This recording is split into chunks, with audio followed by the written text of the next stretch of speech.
بہت بڑا امتحان ہوتی ہے.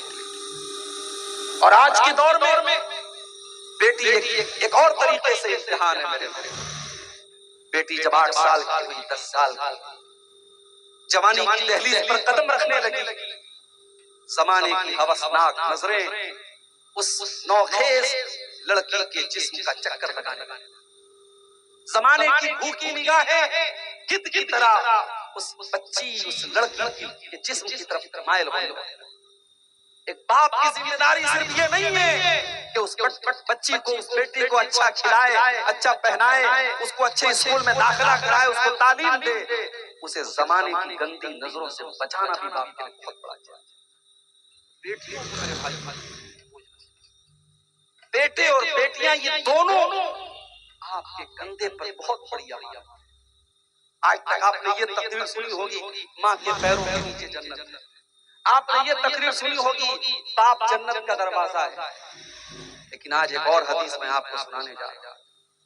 ہر ماں اپنے دل پہ ہاتھ رکھ کے اس حدیث کو، اور ہر باپ ٹھنڈے دماغ سے اس حدیث کو. ماں کے قدموں کے نیچے جنت ہے، باپ جنت کا دروازہ ہے. لیکن اللہ کے نبی یہ بھی فرماتے ہیں ما من عبد یسترقیہ اللہ رعیۃ، جس بندے کے اوپر اللہ تعالیٰ کوئی ذمہ داری ڈالتا ہے، اس کے کندھے کے اوپر اللہ تعالیٰ کوئی ذمہ داری ڈالتا ہے. ما من عبد یسترقیہ اللہ رعیۃ، جس بندے کے اوپر اللہ تعالیٰ کوئی ذمہ داری ڈالتا ہے، ثم یموت یوم یموت وہو غاش لرعیتہ الا حرم اللہ علیہ الجنہ. پھر وہ انسان اگر اس حالت میں مر جاتا ہے کہ وہ اپنی ذمہ داری کو صحیح طریقے سے نہیں نبھا رہا تھا، ایک باپ اپنے باپ ہونے کا فرض نہیں نبھا رہا تھا، ایک ماں اپنی ماں ہونے کا فرض نہیں نبھا رہی تھی، ایک باپ نے اپنے بچوں کا حق ادا نہ کیا، ایک ماں نے اپنے بچوں کا حق ادا نہ کیا. اللہ کے نبی فرماتے ہیں ثم یموت یوم یموت، اگر اسی حالت میں انسان مر گیا، اس نے اپنے کندھے پر جو ذمہ داری اللہ نے ڈالی تھی، اگر اس ذمہ داری کو اس نے صحیح طریقے سے نہیں ادا کیا، الا حرم اللہ علیہ الجنہ، ایسے انسان کے اوپر جنت حرام ہو جاتی ہے. میرے پیارے ساتھیو، باپ بننا بہت نصیب کی بات ہے، لیکن باپ کا حق ادا کرنا یہ اصل کمال ہے. اگر آپ نے باپ کا حق ادا نہ کیا، او میری پیاری ماں بہنوں، آپ نے اگر اپنی بیٹیوں کی ماں ہونے کا حق ادا نہ کیا، اگر آپ نے ماں کا فرض نہ نبھایا، اللہ کے نبی کی حدیث آپ کو وارننگ دے رہی ہے الا حرم اللہ علیہ الجنہ، اس باپ کے لیے جنت حرام ہو جائے گی، اس ماں کے لیے جنت حرام ہو جائے گی. ماں باپ کی بہت بڑی ذمہ داری. اب کیا ذمہ داری ہے؟ آئیے اس پر ہم تھوڑی سی روشنی ڈالیں. سردی کا موسم ہے، رات کے 1:30 بج رہے ہیں، بہت دیر تک آپ کو پریشان کرنا بھی مناسب نہیں ہے. میں کچھ بڑی بنیادی چیزیں آپ کے سامنے رکھوں گا جس پر ہم سب کو آج بڑے ٹھنڈے دماغ سے غور کریں. میری پیاری ماں بہنوں، میرے بھائیوں، ماں باپ کی سب سے پہلی ذمہ داری یہ ہے، اگر آپ چاہتے ہیں کہ آپ کا بیٹا نیک ہو جائے، آپ کی بیٹی نیک ہو جائے، سب سے پہلے آپ کی ذمہ داری ہے کہ آپ اپنے آپ کو نیک بنائیے. پہلے اپنی اصلاح کیجیے. جو ماں خود پردہ نہ کرے گی وہ بیٹی کو پردہ والا کیسے بنائے؟ جس ماں کا دوپٹہ کبھی اس کے سر کے اوپر نہ رہتا ہو، اس کی بیٹی دوپٹہ سر پہ رکھنے والی کیسے بنے؟ جو ماں دن بھر موبائل پہ بیٹھ کر کے گانا سنتی ہو، اس کی بچی موبائل کے اوپر قرآن کی تلاوت کیسے سنے گی، اور نعتیں اور نظمیں اور تقریریں کیسے سنے گی؟ میری پیاری ماں بہنوں، آپ اپنی بچیوں کی آئیڈیل بنو. میرے بھائیو، آپ اپنے بچوں کی آئیڈیل بنو. بچے سب سے پہلے اپنے ماں باپ سے سیکھتے ہیں. کبھی آپ غور کیجئے، باپ اگر کرسی پر ایسے بیٹھ کے سگریٹ پیتا ہے تو بچہ اکیلے میں باپ کی نقل کرتا ہے، ویسے ہی بیٹھ کے سگریٹ پیتا ہے. آپ اگر بچوں سے سگریٹ منگا رہے ہیں، گٹکھا منگا رہے ہیں، تمباکو منگا رہے ہیں، اور پھر آپ یہ سوچتے ہیں ہمارا بچہ بڑا ہو جائے تو ان تمام چیزوں کو ہاتھ نہ لگائے، تو معاف کیجیے، ایسا پاسبل. ماں باپ جب تک نیک نہیں بنیں گے، بچوں کے نیک بننے کی توقع چھوڑ دیجیے. پہلے آپ کو نیک بننا پڑے گا, پہلے ماں کو نیک بننا پڑے گا, پہلے باپ کو نیک بننا. ہمیں اپنی اولاد کی بڑی چنتا ہے. ہمارے انڈیا میں LIC چلتی ہے. بچہ پیدا ہوا, مجھے بیٹی ہوئی ابھی جنوری میں, مجھے تیسری بیٹی پیدا ہوئی. جیسے ہی بیٹی پیدا ہوئی, ہمارے مدرسے میں آتے ہیں LIC والے, وہ آئے, مولانا صاحب آپ کو تیسری بیٹی ہوئی ہے, پتہ لگا ہے, جلدی سے بیٹی کے نام کا ایک پالیسی لے لیجئے, بیٹی 20 سال کی ہو جائے گی, اتنا پیسہ ملے گا. بچے پیدا ہوتے ہیں, ماں باپ ان کی فیوچر کی, ان کے بھوشیہ کی چنتا کرنے لگتے ہیں. میرے پیارے ساتھیو, اپنی اولاد کے بھوشیہ کی اگر چنتا ہے, اپنی اولاد کے مستقبل کی اگر فکر ہے, تو سب سے پہلے ہم اور آپ اپنی فکر کریں, اپنی اصلاح کریں. آئیے میں آپ کو قرآن سے ایک ایگزامپل دیتا ہوں. قرآن کا 16واں پارہ کھولیے.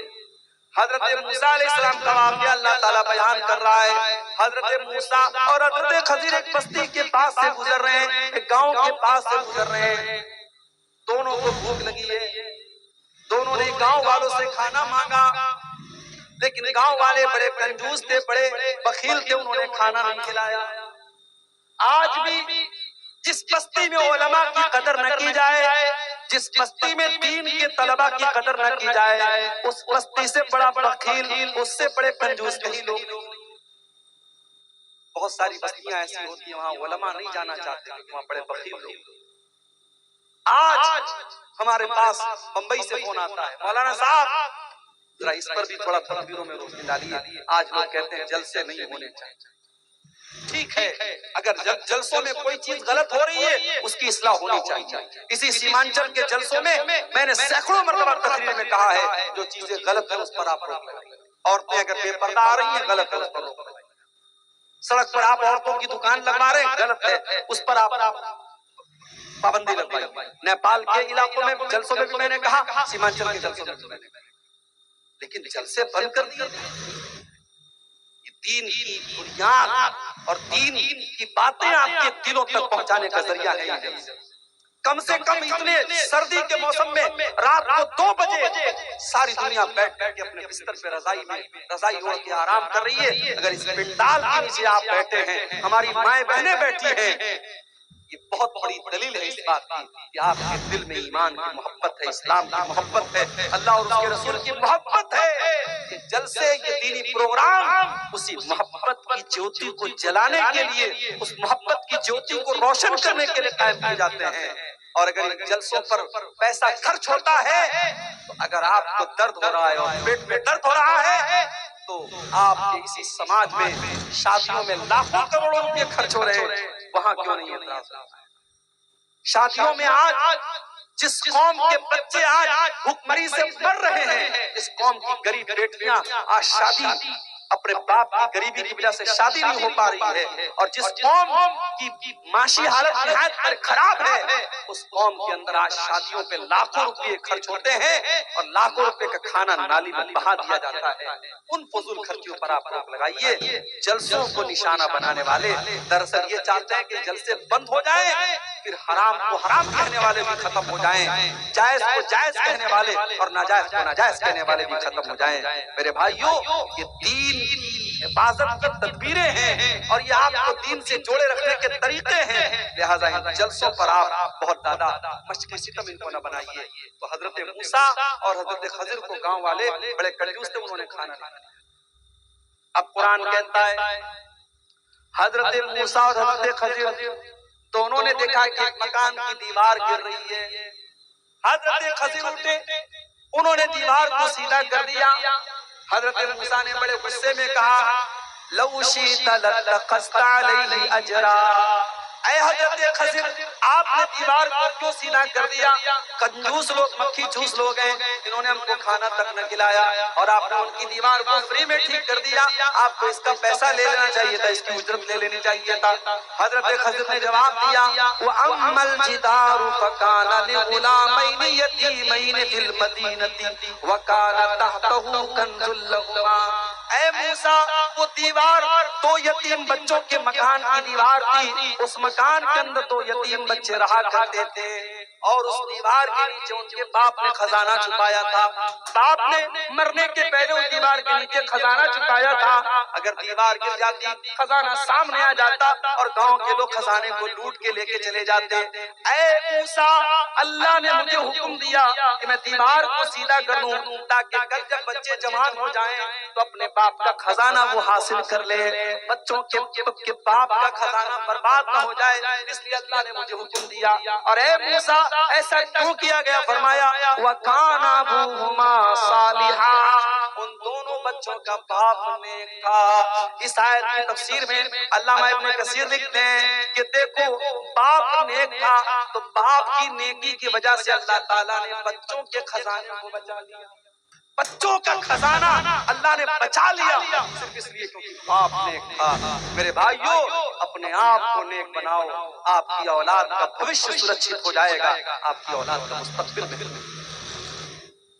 حضرت عبداللہ بن مسعود رضی اللہ تعالیٰ عنہ رات میں تہجد کی نماز پڑھ رہے تھے اور اس آیت پر پہنچے تو رونے لگے، آنکھوں سے آنسو آ گئے. ان کا معصوم بچہ سو رہا تھا. جب سلام پھیرا انہوں نے تو اپنے بچے کی طرف دیکھ کر کے کہا من اجلک یا بنیا، اے میرے بچے، تیرا باپ رات میں تہجد پڑھ رہا ہے تو تیری بہتری کے لیے پڑھ رہا ہے کہ کل اللہ تعالیٰ تیرا معاملہ بہتر کر دے، تجھے کوئی نقصان نہ پہنچے، تجھے کوئی بگاڑ نہ پہنچے. تیری حفاظت کے لیے تیرا باپ راتوں میں تہجد پڑھتا ہے. میرے بھائیوں، سب سے پہلے ہمیں اور آپ کو اپنے آپ، اسی لیے اللہ قرآن میں جب ہمیں یہ حکم دیتا ہے کہ اپنی اولاد کو نماز کا حکم دو تو اللہ کیا فرماتا ہے وَأَمُرْ أَهْلَكَ بِالصَّلَاةِ وَاسْتَبِرْ عَلَيْهَا، اپنے بچوں کو نماز کا حکم دو اور خود بھی نماز کی پابندی کرو. جب تک آپ خود بھی نماز کی پابندی نہ کریں گے آپ اپنے بچوں کو نماز کا پابند نہیں بنا سکتے. میری پیاری ماؤں بہنوں، جب آپ اپنے گھر میں نماز پڑھنے کے لیے کھڑی ہویا کرو تو اپنی جوان بچیوں سے بھی کہا کرو تم بھی نماز پڑھا کرو. اپنی 7 سال کی 8 سال کی بچی کو بھی نماز کے لیے کھڑا کیا کرو. میرے بھائیو، جب آپ مسجد میں جایا کرو اپنے 8 سال کے بچے کی انگلی پکڑ کے بھی لے کے جایا کرو. اللہ کے نبی فرماتے ہیں مروا اولادکم بالصلاۃ وهم ابناء 7 سنین، جب تمہارے بچے 7 سال کے ہو جائیں تو ان کو نماز کا حکم دو، اور جب تمہارے بچے 10 سال کے ہو جائیں اور نماز نہ پڑھے تو ان کی پٹائی کرو. اولاد تربیت. آج ہمارے یہاں باپ مرنے لگتا ہے تو وصیت کرتا ہے. کیا وصیت کرتا ہے؟ بیٹا میں نے یہ زمین چھوڑی، یہ جائیداد چھوڑی، یہ پراپرٹی چھوڑی، اس کا ایسے بٹوارا کر لینا، اس کا ایسے بٹوارا کر لینا. اور تمہیں ہزاروں سال پہلے ایک ایسے باپ کے پاس لے کے چل رہا ہوں جس باپ کے 12 بیٹے تھے اور باپ کا آخری ٹائم تھا اور 12 بیٹے اپنے باپ کی چارپائی کے آس پاس کھڑے ہوئے تھے. باپ کا انتقال ہونے والا ہے، باپ مرنے والا ہے، باپ کی موت کا ٹائم ہے اور 12 بچے اپنے باپ کی چارپائی کے پاس کھڑے ہیں. اور قرآن کریم میں اللہ بیان کرتا ہے ام کنتم شہداء اذ حضر یعقوب الموت اذ قال لبنیہ ما تعبدون من بعدی قالوا نعبد الہک والہ آبائک ابراہیم واسماعیل واسحاق الہا واحدا. اللہ کہتا ہے میرے بندو دیکھو یعقوب علیہ السلام کا آخری ٹائم ہے، ان کی موت کا ٹائم ہے. اپنے بچوں سے وہ سوال کرتے ہیں اے میرے بچوں تم میرے بعد کس کی عبادت کرو گے، میرے بعد کس کی پوجا کرو گے، کس کی اپاسنا کرو گے، کس کے آگے اپنا سر جھکاؤ گے؟ تو 12 کے 12 بچے کہتے کہ ابا جان ہم ایک اللہ کی عبادت کریں گے. اے ابا جان آپ ٹینشن نہ لیں، آپ فکر نہ کریں، آپ چنتا نہ کریں، ہم اسی ایک اللہ کی عبادت کریں گے اس ایک اللہ کی عبادت آپ کیا کرتے تھے اور ہمارے باپ دادا کیا کرتے تھے. میرے پیارے بھائی، آج بھارت کی سرزمین پر بھی اور نیپال کی سرزمین پر آپ نظر اٹھا کے دیکھ لو کتنے باپ ہیں جن کی بچیاں جوان بیٹیاں کالجوں میں پڑھ رہی ہیں، یونیورسٹیوں میں پڑھ رہی ہیں اور غیر مسلموں کے ساتھ اپنے باپ کی ناک کٹوا کر اپنے باپ کی عزت کو خطرے میں ڈال کر وہ غیر مسلم کے ساتھ پیار اور محبت کے جال میں پھنس کر کے بھاگ جاتی ہیں اور پھر اسلام کو چھوڑ کر کے اس کے مذہب میں داخل ہو جاتی ہیں. میرے بھائیوں، اپنی بیٹیوں کے ایمان کی فکر کرو، اپنے بچوں کے ایمان کی فکر کرو. آپ کے کے بیٹے دولت کمائیں یا نہ کمائیں، آپ کی بیٹیاں دولت کمائیں یا نہ کمائیں، لیکن کل قیامت کے دن جب اللہ کی بارگاہ میں جائیں گی، اگر ان کے پاس ایمان کی دولت ہوگی، ان کے پاس توحید کی دولت ہوگی، یاد رکھو میرے بھائیو، اس سے بڑی کوئی دولت نہیں، توحید سے بڑی کوئی دولت نہیں، ایمان سے بڑی کوئی دولت نہیں۔ اگر ہمارے پاس سب کچھ ہے اور ایمان نہیں ہے، ہم سے بڑا بد نصیب کوئی نہیں، اور ہمارے پاس کچھ بھی نہیں ہے لیکن ایمان ہے تو ہم سے بڑا خوش نصیب۔ اور آگے بڑھیے، ہم کہتے ہیں صاحب ہمارا بیٹا شراب پیتا ہے، ہمارا بیٹا رات کو 2 بجے تک موبائل میں لگا رہتا ہے، ہمارا بیٹا غیر محرم لڑکیوں سے تعلق رکھتا ہے۔ مولوی صاحب ہمارے بچے کے بارے میں کچھ کیجئے، مولوی صاحب میرے بچے کے لیے دعا کر دیجئے۔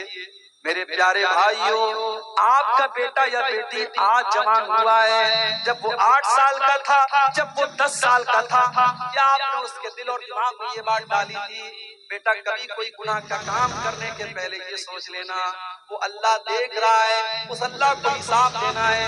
آپ نے بلی سے اپنے بچے کو ڈرایا تھا، آپ نے کتے سے ڈرایا تھا، آپ نے شیر سے ڈرایا تھا، مگر آپ نے اللہ کا ڈر اپنے بچے کے اندر پیدا نہ کیا تھا۔ میرے بھائیوں، اسی کاٹھمنڈو کے ایئرپورٹ پہ چلے جاؤ، اسی نیپال کے وراٹ نگر کے ایئرپورٹ پہ چلے جاؤ، وہاں بڑے بڑے کیمرے لگے ہوئے ہیں، ایئرپورٹ کے اوپر کیمرہ لگا ہوا ہے۔ وہ کیمرے کیوں لگے ہوئے ہیں؟ وہ کیمرے اسی لیے تو لگے ہوئے ہیں کہ کیمرہ لگائے، چور چوری کرنے کے پہلے سوچے گا نہیں کیمرہ لگا ہوا ہے، میں ریکارڈنگ میں آ جاؤں گا، میں پکڑ لیا جاؤں گا۔ ایئرپورٹ کے اوپر کوئی منچلا کسی لڑکی کو چھیڑنے کے پہلے دیکھے گا نہیں کیمرہ لگا ہوا ہے، اگر میں نے لڑکی کو ٹچ کیا کیمرے میں آ جاؤں گا، میں پکڑ لیا جاؤں گا۔ کیا آپ نے اپنے بچے کو یہ بتایا میرے بیٹے دنیا کا کیمرہ تو خراب بھی ہو سکتا ہے، دنیا کا کیمرہ تو برباد بھی ہو سکتا ہے، دنیا کے کیمرے میں ہو سکتا ہے تیری تصویر نہ آئے، کیمرہ کام نہ کرے، مگر اللہ کا کیمرہ تو 24 گھنٹے آن رہنے والا ہے، اللہ کا کیمرہ تو سب کچھ ریکارڈ کر رہا ہے۔ وَإِنَّ عَلَيْكُمْ لَحَافِظِينَ كِرَامًا كَاتِبِينَ، میرے بندے تیرے ہر عمل کو ریکارڈ کرنے کے لیے ہم نے کرامن کاتبین کو مقرر کر دیا ہے، وہ تیری ایک ایک ایکٹیویٹی کو ریکارڈ کر رہے ہیں، تیری زندگی کا ہر پل ریکارڈ ہو رہا ہے۔ ما یلفظ من قول الا لدیہ رقیب عتید، میرے بندے تو زبان سے جو بھی نکالتا ہے سب ریکارڈ کیا جا رہا ہے۔ آج کل میں کہیں جاتا ہوں تو لوگ کہتے ہیں مولوی صاحب تھوڑا سا ایک سیلفی لے لیتے ہیں، سیلفی لیتے ہیں۔ اب جب ماشاءاللہ آج کل موبائل کے کیمرے بھی ایسے ایسے آ گئے، بالکل کالا آدمی ہے اور کیمرے سے بالکل گورا لگ رہا ہے، چہرے کے جتنے داغ دھبے سب ختم، بدصورت خوبصورت لگ رہا ہے، اور مرد کو عورت بنا دو، عورت کو مرد بنا دو، بہت سارے فلٹرز آتے ہیں، بہت سارے کیمرے کے اندر فیچرز آ رہے ہیں۔ آج نوجوان کیا کرتا ہے؟ مولانا لوگوں کے ساتھ یا بڑے لوگوں کے ساتھ فوٹو لیتا ہے، پھر فیس بک پہ ڈالتا ہے، انسٹاگرام پہ ڈالتا ہے۔ کتنے لوگوں نے میری پوسٹ کو لائک کیا، کتنے لوگوں نے میرے فوٹو کو لائک کیا؟ لڑکیاں اپنا فوٹو ڈال رہی ہیں۔